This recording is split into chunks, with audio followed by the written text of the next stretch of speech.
Hello and welcome to Warrior Maven, the Center for Military Modernization.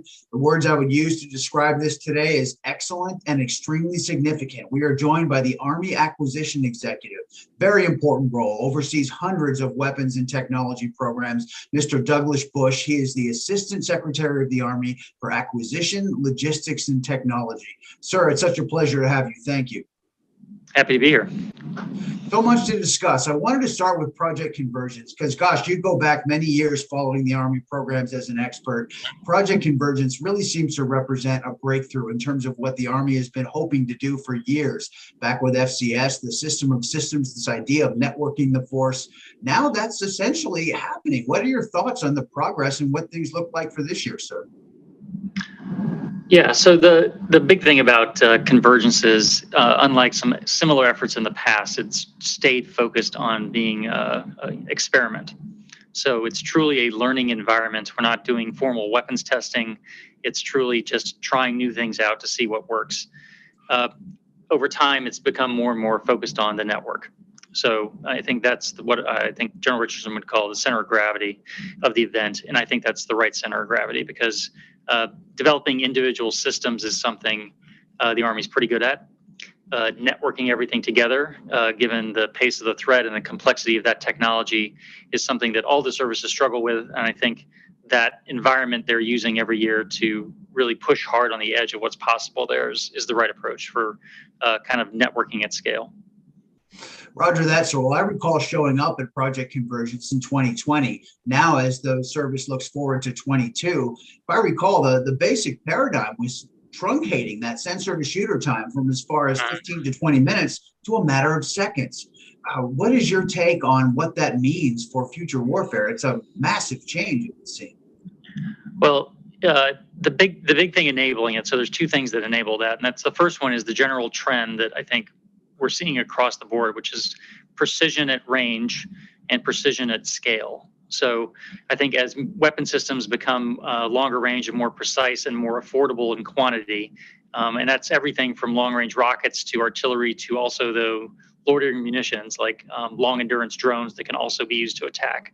I think the network that enables targeting of those systems quickly will be a key thing that gives us an advantage in the future. So I think that's the biggest thing they're trying to accomplish is we have lots of things that can shoot very far. We have an endless range of targets, but how do you actually coordinate and do that at speed faster than your opponent can? So that's really the single. They're doing a lot out there, not just that, but that's one of the key things they're focused on, and I think it makes a lot of sense.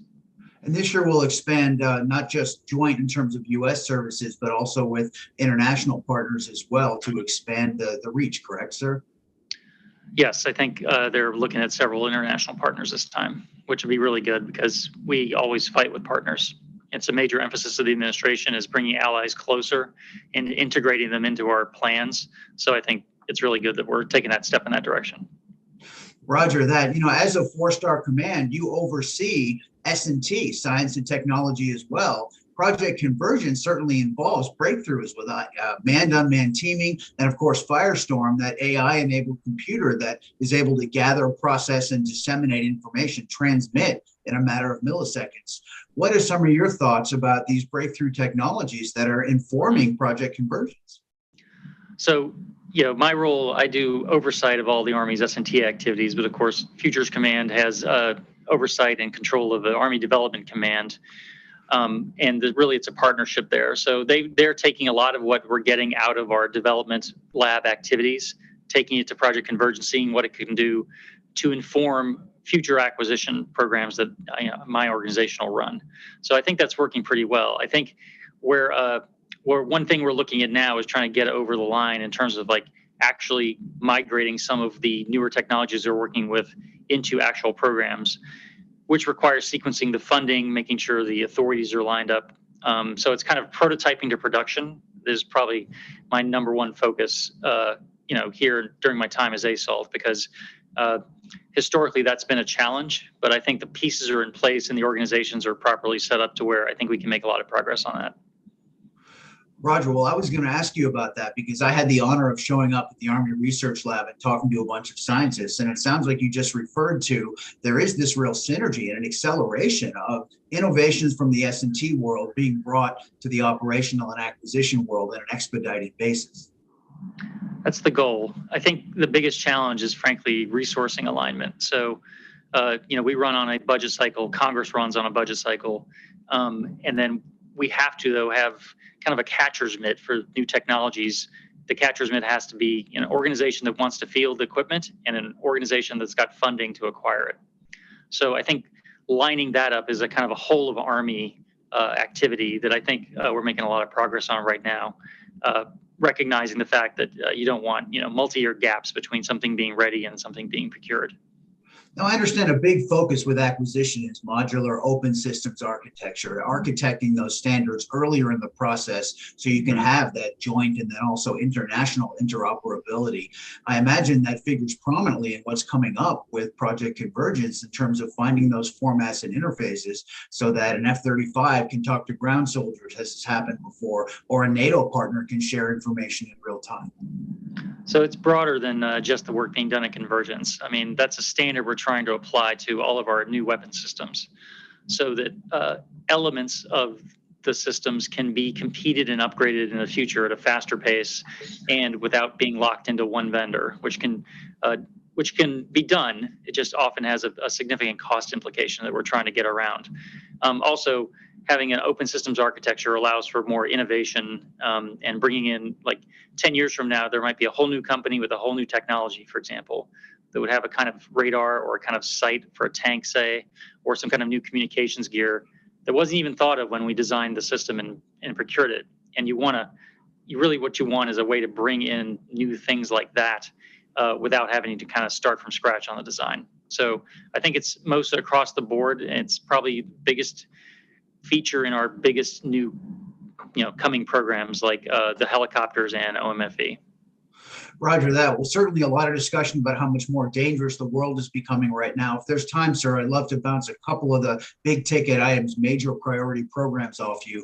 One of them, of course, long-range hypersonic weapons. I heard General Thurgood not long ago say this was on track for 2023 as soon as next year. What, as the acquisition leader, are you seeing with how that program is moving along? So I'd answer that in a couple of ways. First of all, I will say that the Army, long before I got here, the program was started back last administration, has definitely used all of the possible flexibilities and authorities, some of them new, some of them old, to do it on an amazingly fast pace. And I credit General Thurgood and Brichto for their great work. We're at the point now where this is kind of the year of testing. So there's a series of test events coming up that are going to tell us exactly where we are in terms of hitting, hopefully do hit that 23 goal to make sure we get the first actual weapon capability fielded in a real Army unit. So a lot of excitement over the next year in terms of how our test activities run, and then we're going to know where we are. But right now, I'm cautiously optimistic. It is a lot of new technologies, so sometimes you do run into bumps on the road, but I think the team can handle the bumps. And we have strong support from both inside the Army and I think across the department for this kind of capability, because I think there's a clear recognition that it's needed, and I'm hoping the Army gets there as planned next year. I'm glad you mentioned that, sir, because one of the things that I understood following this was that there's work going on with a tech insertion to down the road, thinking hypersonics 5-10 years from now, finding a way to architect a missile that can change course in flight or hit a moving target. And along those lines, one of the key things that struck me was this discussion of how fast hypersonics is developing. And up at the ARL, they're looking at composite materials, specifically with a mind to what hypersonics might look like 10, 20 years in the future, in terms of the contour of a projectile or managing heat when something travels through the atmosphere. Obviously, you're tracking all of that as you think not just near term, but hypersonics in 20 years. We are, and I think the program's got we have plans to roll in additional technologies once we get the first baseline capability fielded. And I think the Army's committed to doing that because the technology, as you said, is moving very quickly, and you'd expect the counter technologies will also move quickly. So you have to be on a constant kind of innovations pace there to keep up with the threat. I think hypersonics overall fits into kind of what I referred to earlier, which is precision at range and mass precision at range. And I think that's the trend of the technologies going there. So I'm happy to see the Army already has a program to try to continue to do that over time. Working very closely, by the way, it's really a joint program. We're really working very closely with our Navy partners on that. So that's another example of, it's not called a joint program, but it really is with the Navy, that I think it's a really good success story so far. Roger that, Roger that. Well, gosh, I think it was a year ago I spoke with General Kaufman about the optionally manned tank. And if I recall, one of the things he said was that there's conceptual work going on and that there isn't really a specific path chosen yet, but there is a marker in 2023 when the Army might navigate, if you will, a path toward what to do with either manned, unmanned. And I have this tank here, which I gave my son for Christmas when he was 5. And I have to think about the role of heavy armor. And what is some of the thinking about this optionally manned tank? What comes after the Abrams? So I think that's still a requirements discussion that's going on kind of on the uniform side of the Army, where they're working through kind of the concepts and then the potential requirements for either a tank with fewer people in it or a tank with maybe no people. But those are very early discussions, and I think we're still in the concept stage. I think the Army needs to take its time to get that one right. I think we're starting otherwise, though. It's not like we're not doing robotics. So we have a lot of great robotics programs going on, starting small. And then once we start with those, we're going to add capability to them, possibly at some point weapons. And so I think the evolution of robotics, broadly speaking, is happening now. You know, when we can get to a full tank-sized vehicle that is unmanned, I think that's still an open question. But I think people are working on answering the right questions you need to before you would start such a program. Roger that. And in the interim, there is tremendous progress upgrading the Abrams tank. That is certainly a much different platform than it was when it emerged in the 80s. We could talk forever about all the innovations that have been built in. There's a lot of thinking that there's still a place, at least for the foreseeable future, for heavy armor, and that the Abrams tank doesn't seem to be going anywhere. Well, it's just my opinion, but yes, I do still think you need something that does what a tank does on the battlefield. Now, in the future, might that be some robots working with some manned platforms, perhaps? But in the near term, certainly near to midterm, I think the heavy tank still has a role in successful combined arms warfare, because ultimately it's about achieving the objectives, not any one particular element. But infantry still needs fire support. You still need something that can cover ground quickly and hold it. You still need something heavily protected that can take damage from, the continuing growing threats of anti-tank weapons from across the board. So I think there's still a role. I think if you talk to the military side of the Army, I think in large part, General Kaufman and others, I think you're going to hear something similar. So we're working through that.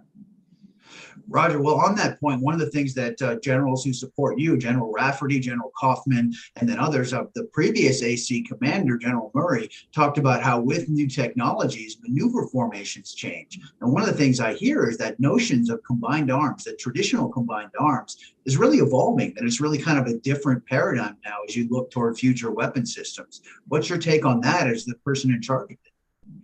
Well, I'm not in charge of designing future Army formations, so that's really a Futures Command-led thing. I would be, of course, responsible for helping the Army get the equipment needed for those new force designs. So I'm eagerly anticipating the work being done by Futures on new force designs. I think they are correct in identifying that technology is changing. So as always, the Army's formations probably need to change at some point.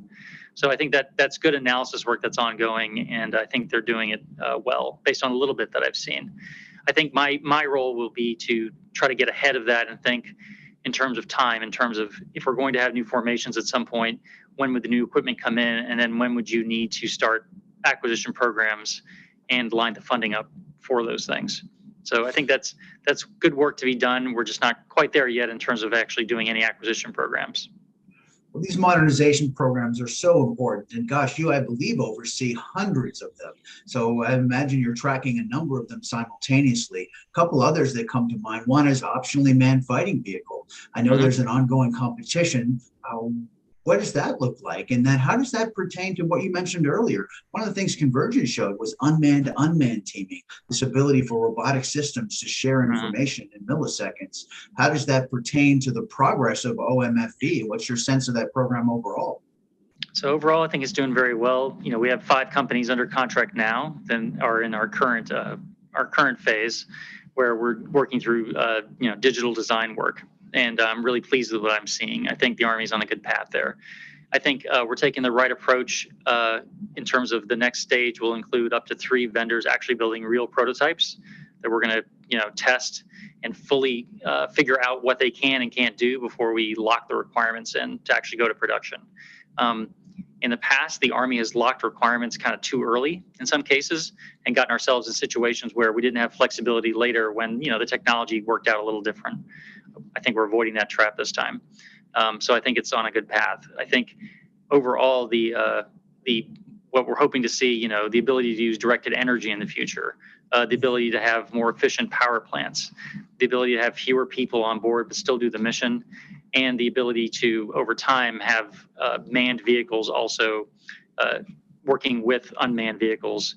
We have to build all those features in kind of at the start and to enable, because you have to think of this vehicle as a vehicle the Army's going to have in vast, in large quantities, in the mid-late 30s and 40s. So that's a long time from now. Technology is going to move a long way between now and then.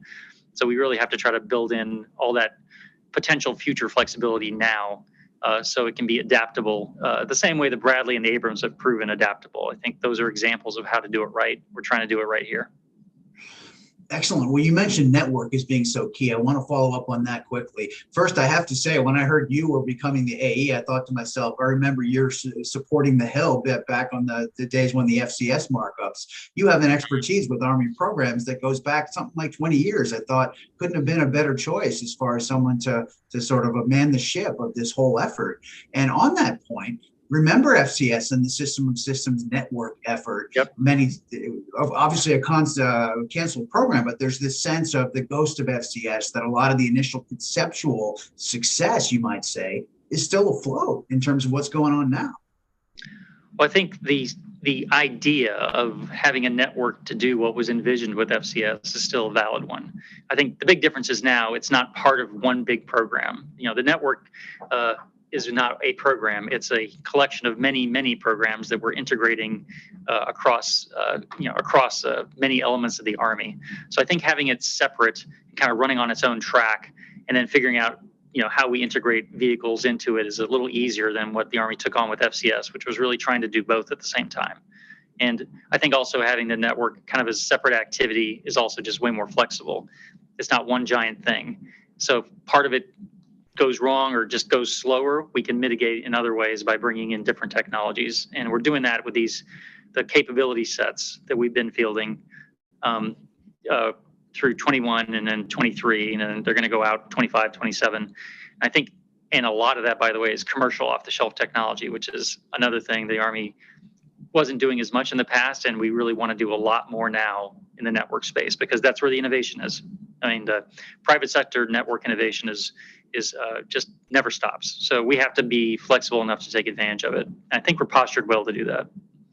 Roger, sir. I really want to ask you about cyber resiliency and AI, but before I do that, what, sir, is taking up the majority of your time in terms of highest priority? I'd love to defer to your expertise on this question. There are 6 modernization priorities the Army has identified. What's the most pressing? And maybe it is AI type technology that you're really focused on, given the global threat environment. So I think zooming out a level, one of my number one priority is maintaining pace and speed and finding ways to improve our pace and speed of acquisition. My second one, though, is software across the board. So we have to get better at doing software, both how we acquire it, how we maintain it. I think that's a major push, and I've brought in additional leadership here to focus on just that task, who have expertise. Because software, of course, relates to all of our weapon systems now, and it has a cyber aspect to it, you mentioned. And of course, software is really how a network functions. So I think making the Army getting the Army over time better and more efficient and more civilian-like in terms of software acquisition is one of my highest priorities. And I think that falls in neatly to helping the Army achieve other goals like the network and cyber. Real quickly, sir, when we talk about the importance of the network, obviously there's a question of hardening, correct? I remember discussions about building in cyber resiliency to weapons programs earlier in the developmental process.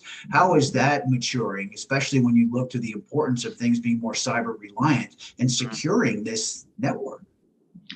Yes, I think so. Ever since there have been military communications networks, there's always been you're gaining capability by having a network of communications. You're also creating a vulnerability that, if exploited by an enemy, could degrade your forces. So, not a new problem, but I think the cyber world opens it up to kind of a scale we haven't seen before. So it is critical. The biggest thing is the right kind of testing early on, based on the right kind of standards that are evolving to make sure they keep up with the threat. I think then over time, it becomes a constant update task to make sure that our communications equipment is being put through the ringer and is properly vetted and tested. Now, it won't be perfect. Our networks in combat will not work as well as they do in a completely benign civilian environment. The critical thing is making sure that ours works well enough in combat to maintain the advantages it gives us over our enemy, because we, of course, are going to be trying to take their network down.